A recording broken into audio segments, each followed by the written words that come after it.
Okay, in this video I'm just doing some finishing touches to the van.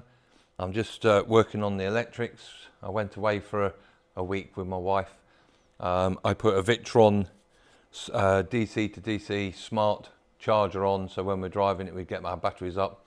But through research it says they do run quite hot, which I did notice when we were away. So I've bought a computer fan which is going to be put at the back on an aluminium plate. So I've got an aluminium plate. We're going to space out this fan and then mount the Victron on top of that. So it will look something like that, and that way then when it comes on, when the engine started, the fan will start to blow air over the back and hopefully help keep it a bit cooler, and then it might run a bit more efficient, because as it was getting hotter it was giving out less ampage, which is another thing that I researched and found that they sort of do. So I've got this 8-inch square piece of aluminium. It will be mounted on my electrics board in the van, which I'll go to in a bit, and then I'm now going to mount this fan. I'm going to put some spacers behind the fan so it's away from the plate so it can suck air from behind, and then the Victron box DC to DC charger, that will be then mounted with more spacers, so that's touching the fan but some spacers to go in through the aluminium, and then that makes that hopefully will cool itself down. And then I have bought a remote control relay so I can turn it on and off as and when I need it. So we did notice that we did over about 1,000 miles in a week. We didn't need it charging or trickle charging all the time we were driving. So I've got solar anyway that was doing most of the job. So a lot of the time we didn't need this turned on.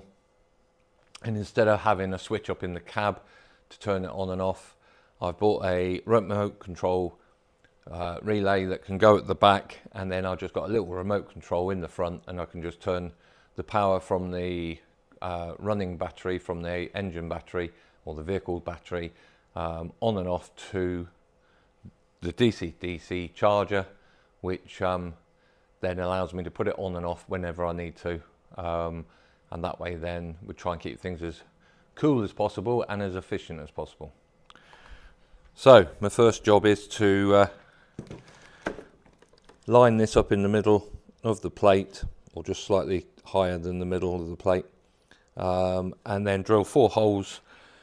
I'm just going to use 4 nuts as spacers, screw that together so that's permanently on. Then we can do the same thing with the DC to DC charger. Then the whole thing can be just put up on the wall. The power for the fan, it's a 12-volt fan, so just a normal in and out, plus or minus. So I should just connect that to the power coming from the battery at the front of the vehicle's battery, and that only will work when I use the remote control and turn on that power to the DC-DC. This will automatically start up. Okay, so I'm just going to find some screws and nuts and get all this mounted up. I'll show you when I've done it.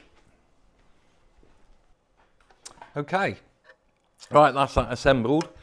So hopefully you can see on the camera what I've done is I've put the fan in with some spacers behind so it can suck air in from behind, blow through onto the fins of the DC to DC charger. So that's what we've got. So I can now go and mount that in the back of the van, and then sort my wiring out to wire this back up along with the relay switch, so I can remotely turn it on and off.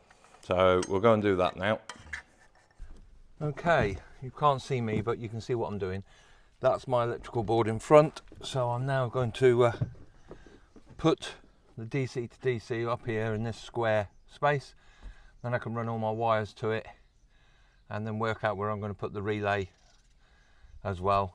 Probably here somewhere, or maybe up here. Might have to move, no, I don't know.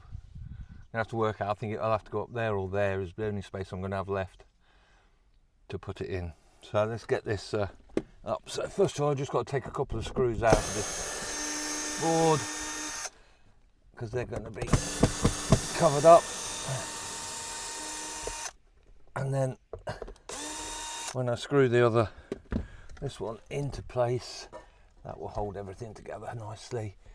That's just going to go something like that. So we'll put a screw in there, get a screw in the bottom first, somewhere like that.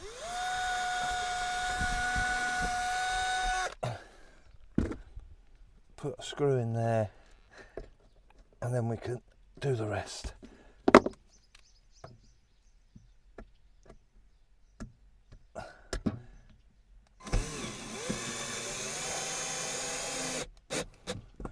So that's the first one in.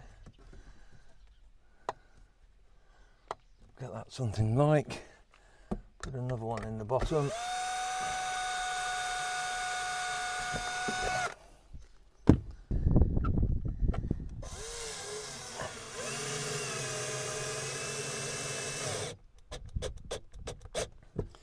And then two in the top.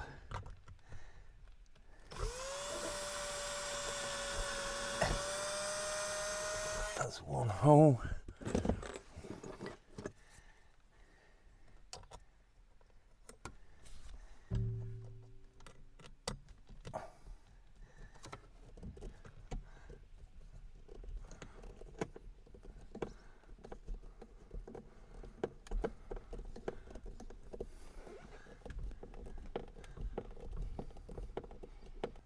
Okay, so that's my electric board. So what we've got is we've got a 200 amp hour lithium battery, which I bought the cells separately, made the battery, put it in a wooden box, which is in this carpeted box just here. So this is the battery, which runs up to the buzz bars.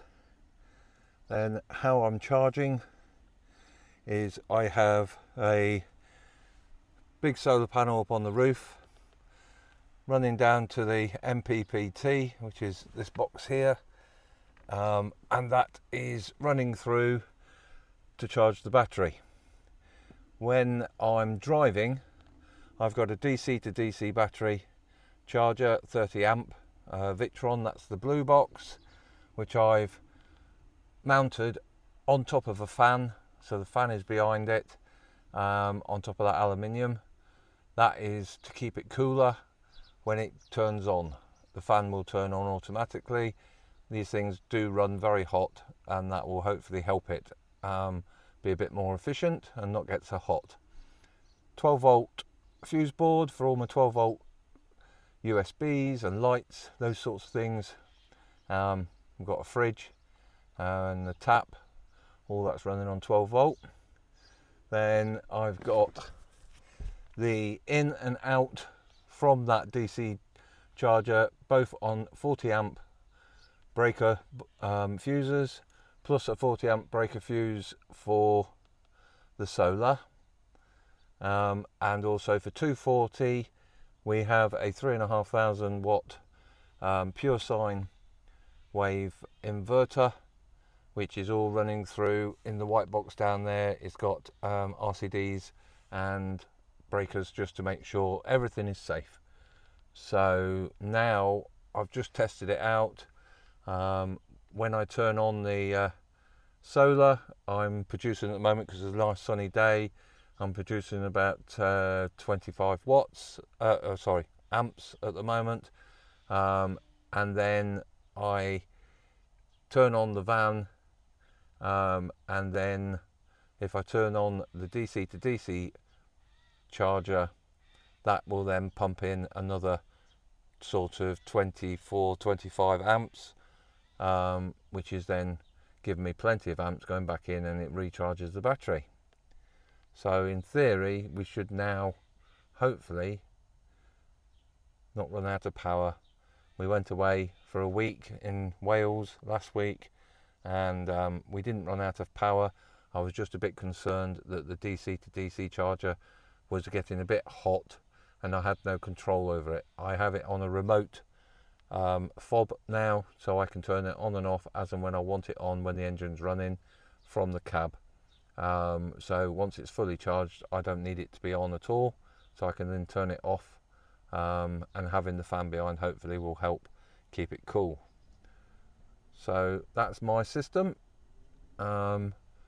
Hopefully I'll get it all, it's all up and working. I'll test it out on my way home in a bit. I've run the battery down a bit, so I'm going to put it all on, put the solar on, start the engine up and turn on the DC to DC, and then see how much charge. I only live 5 miles away, so see how much charge I can get back in there in that short period and make sure it's all working.